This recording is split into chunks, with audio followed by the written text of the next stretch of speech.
ഇന്ത്യക്ക് 31 predator B ഡ്രോണുകളും അനുബന്ധ ആയുധങ്ങളും നൽകാനുള്ള കരാറിന് അമേരിക്കൻ സ്റ്റേറ്റ് ഡിപ്പാർട്ട്മെന്റിന്റെ അംഗീകാരം. 34,000 കോടി രൂപയുടേതാണ് ഈ ആയുധ കരാർ. എന്തൊക്കെയാണ് ഈ ഡ്രോണുകളുടെ പ്രത്യേകതകളെന്ന് നോക്കാം.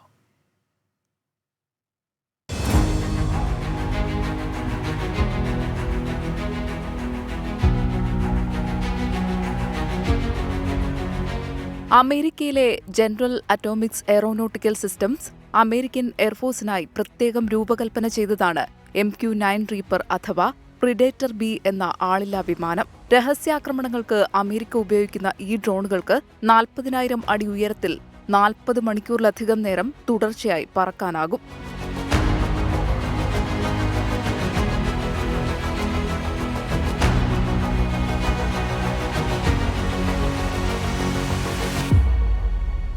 റഡാറുകളുടെ കണ്ണിൽപ്പെടാതെ ശത്രുവിന്റെ ലക്ഷ്യങ്ങൾ തെരഞ്ഞുപിടിച്ച് തകർക്കാൻ ഇവയ്ക്കാകും.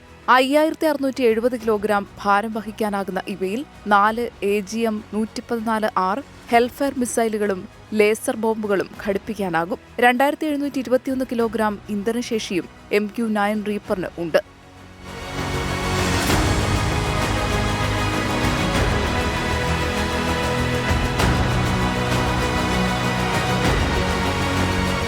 അതിവിദൂര ലക്ഷ്യങ്ങൾ തിരിച്ചറിയാനാകുന്ന വിഷ്വൽ സെൻസറുകളുള്ള MQ-9 റീപ്പറിനെ വളരെ ദൂരെ നിന്നും പ്രവർത്തിപ്പിക്കാനാകും. സ്കൈ ഗാർഡിയൻ, സീ ഗാർഡിയൻ എന്നിങ്ങനെ 2 വേരിയന്റുകൾ അവയ്ക്കുണ്ട്. സീ ഗാർഡിയൻ 2020 മുതൽ നാവികസേന ഉപയോഗിച്ചു വരുന്നു. പുതുതായി വാങ്ങിയ 31 ഡ്രോണുകളിൽ 15 എണ്ണം നാവികസേനയ്ക്കും 8 എണ്ണം വീതം കര വ്യോമസേനകൾക്കുമാണ് നൽകുന്നത്. Research desk 24.